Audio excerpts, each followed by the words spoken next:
Hey everybody, welcome to another lesson of Rockin the guitar with Karl.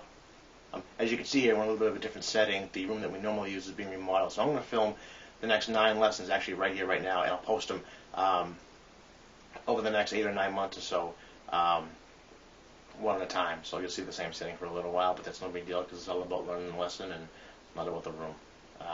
So let's get started here. The last lesson, you remember, we did the first formation of the major scale. This time I'm going to take the second formation of the major scale.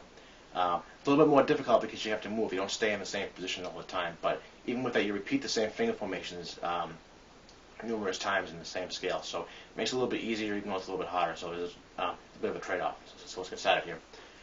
Okay, we'll take the scale of A major, and we'll start on the 5th fret. I like to use the 5th fret because it's right in the middle of the guitar.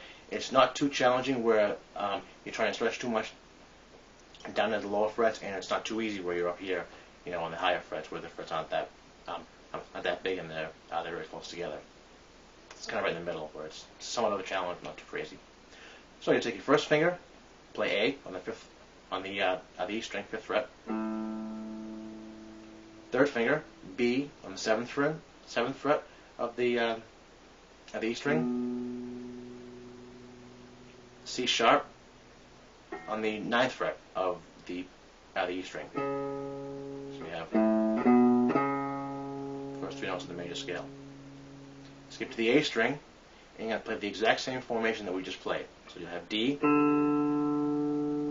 3rd finger on the 7th fret for E, 4th finger on the 9th fret for F sharp. Now you're going to move here onto the D string, up to the 6th fret. First finger will play G sharp. Second finger will play A on the 7th fret. The 4th finger will play B on the 9th fret.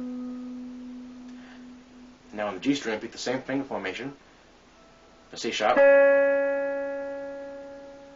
D, and E. Now you're going to move up one more fret to the 7th fret, so you're on 7th position now. First finger will play F sharp. 3rd finger will play G sharp. And your 4th finger will play A. Now with one more string, so we can go a little bit further than the 2nd octave. You play the same finger formation on the high E string that you just did on the B string. So 7th fret for B, 9th fret for C sharp, 10th fret for D. So let's hear that ascending and descending.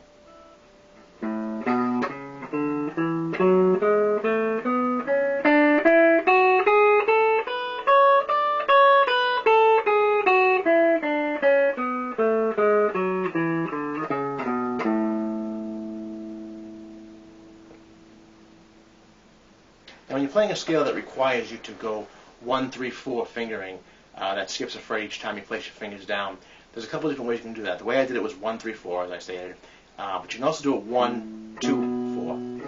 Some people like to do it that way because it keeps your wrist a little bit straighter, vertical to the neck. It's not as comfortable for me, but it might be better for you, so you can try it either way and see what way works best for you.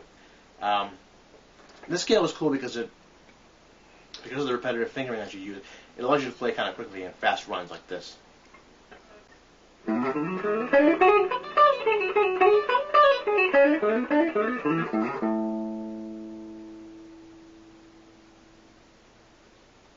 So it's kind of cool to do that scale over the other one because it allows you to play quickly, when you get it up to that speed.